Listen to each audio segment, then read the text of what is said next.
राधे राधे। राधा रानी की कृपा आप सब पर बनी रहे। आज की इस वीडियो में हम हरतालिका व्रत की पूजा विधि के बारे में जानेंगे। हरतालिका व्रत कठिन व्रतों में आता है। यह 24 घंटे का व्रत होता है। हरतालिका व्रत के दिन सुबह उठकर स्नान आदि से निवृत्त होकर साफ सुथरे वस्त्र धारण करके घर के मंदिर में पूजा करके अपने हरतालिका व्रत का संकल्प ले।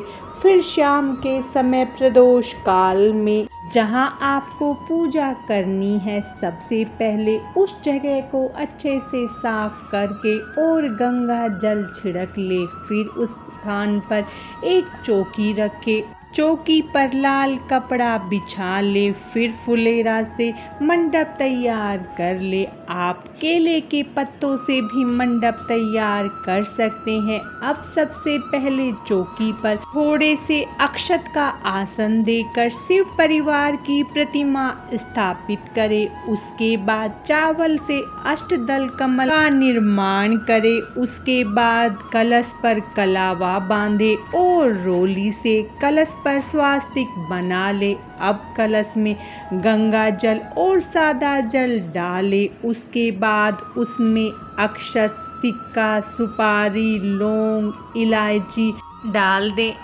अब आम के पत्ते या अशोक के पत्ते ले, उन पर हल्दी और रोली से तिलक कर ले। उसके बाद उन्हें कलश पर रखें और अब कलश पर एक पूर्ण पात्र रखें।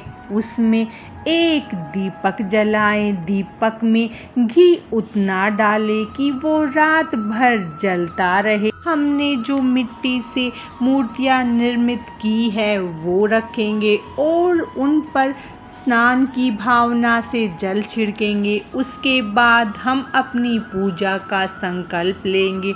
तो हाथ में थोड़े से अक्षत, फूल और जल लेकर हम भगवान का अपना नाम, गोत्र और स्थान बोलते हुए आवाहन करेंगे।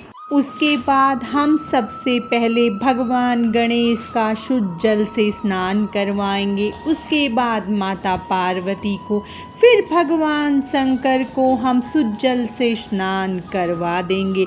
उसके बाद हम पंचामृत से भगवान गणेश को, फिर माता पार्वती को, फिर भगवान शंकर को स्नान करवाएंगे। फिर हम शुद्ध जल लेकर भगवान गणेश को, फिर माता गौरी को और भगवान शंकर को शुद्ध जल से स्नान करवा देंगे। अब भगवान गणेश और माता गौरी को रोली और हल्दी से तिलक करेंगे। भगवान शिव को रोली और हल्दी अर्पित नहीं की जाती है। भगवान शिव का हम सफ़ेद चंदन से तिलक करेंगे। उसके बाद हम भगवान गणेश और भगवान शिव को जनेऊ अर्पित कर देंगे। माता पार्वती को हम चुनरी अर्पित करेंगे। उसके अबीर और गुलाल अर्पित करेंगे। उसके बाद हम सभी देवी देवताओं को तिलक करेंगे, कलश को तिलक करेंगे, दीप को भी तिलक करेंगे।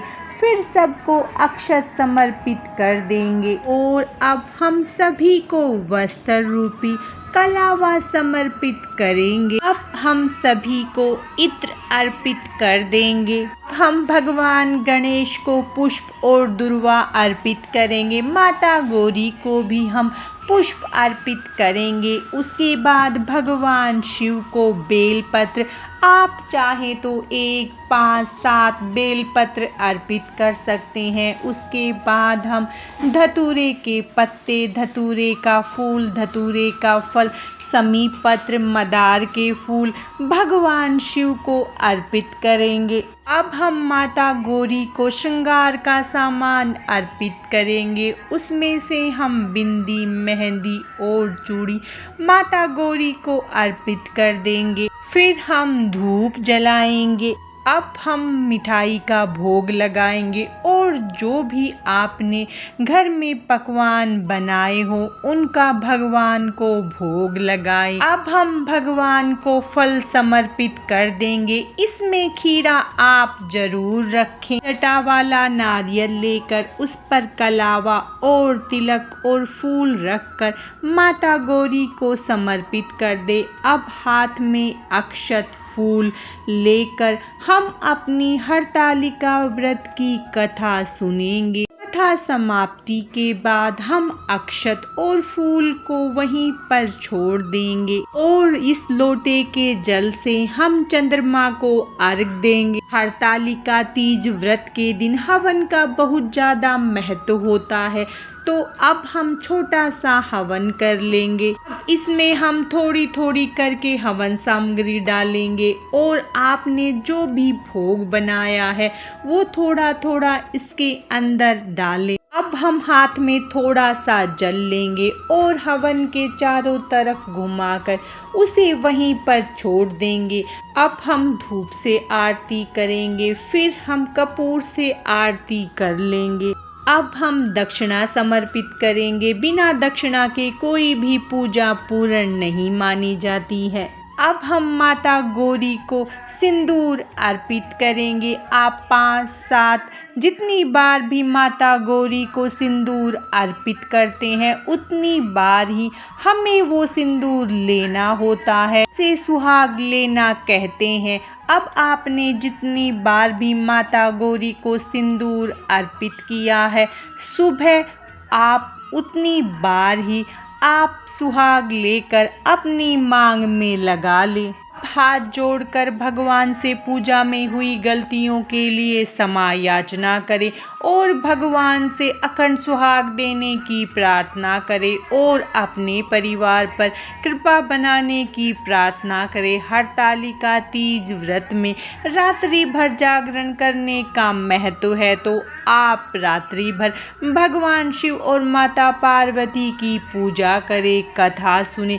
हरतालिका तीज का व्रत सुहागन स्त्रियां पति की लंबी आयु के लिए और कुंवारी कन्याएं अच्छे वर की प्राप्ति के लिए करती हैं। आज की इस वीडियो में बस इतना ही। भगवान शिव शंकर और माता पार्वती की कृपा आप सब पर सदा बनी रहे। राधे राधे।